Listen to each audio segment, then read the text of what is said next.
Hello guys, welcome back to my channel. मी पूजा तुमचं माझ्या चॅनलवर खूप मनापासून स्वागत करते. कसे आहात सगळे? आय होप सगळे छानच असणार आहेत. आता या मे महिन्यात 15 तारखेला माझा वाढदिवस होऊन गेला. सो त्या दिवशी मी स्वतः माझ्या हाताने एक चॉकलेट केक घरच्या घरीच बेक केला होता. अतिशय सोपा आहे. चला तर मग सुरुवात करूया. त्याच्यासाठी मी एक वाटीभर साखर छान बारीक करून घेतलेली आहे, पिठी साखर. आणि आता आपण एक छानपैकी लिक्विड बॅटर तयार करून घेणार आहोत. त्याच्यासाठी मी अर्धा कप दही घेतलेला आहे. त्याच्यात एक वाटीभर मी साखर घातलेली आहे. साखर तुम्ही कमी जास्त करू शकता. आणि हे परफेक्ट प्रमाण सांगते मी तुम्हाला. आणि याच्यात मी जवळजवळ मोठे 3 चमचे साजूक तूप घातलं आहे. तुम्ही तेलही घालू शकता. आता ते छान मिक्स झाल्यानंतर इथे मी कोरडे पदार्थ आपले सगळे एकत्र करते. जसं की 1 कप मी इथे मैदा घेतलेला आहे आणि 2 मोठे चमचे मी इथे कोको पावडर घेतलेली आहे.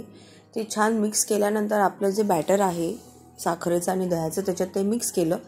थोडंसं घट्ट झालं तर आपण त्याच्यात हवं तसं दूध घालू शकतो, पाणी नाही घालायचं.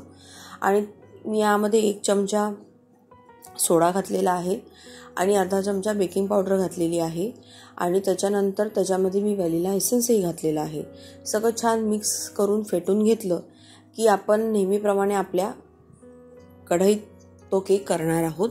खूप इझिली तो झाला. एक 40 ते 50 मिनिटात हा केक छानपैकी बेक होऊन जातो. तुमच्या घरी ओव्हन असेल तर तुम्ही 180 डिग्रीजला हा 30 ते 40 मिनिटंही बेक करू शकता प्रीहीट करून. खूप इझी आहे. नंतर मी त्याच्यावर छानपैकी चॉकलेटचं सिरप घालून थोडेफार माझ्याकडे गोल्डन बॉल्स पडले होते डेकोरेशनचे, ते मी टाकलेत. लिटरली तो बाहेरचा केक होता त्याच्यासारखाच लागत.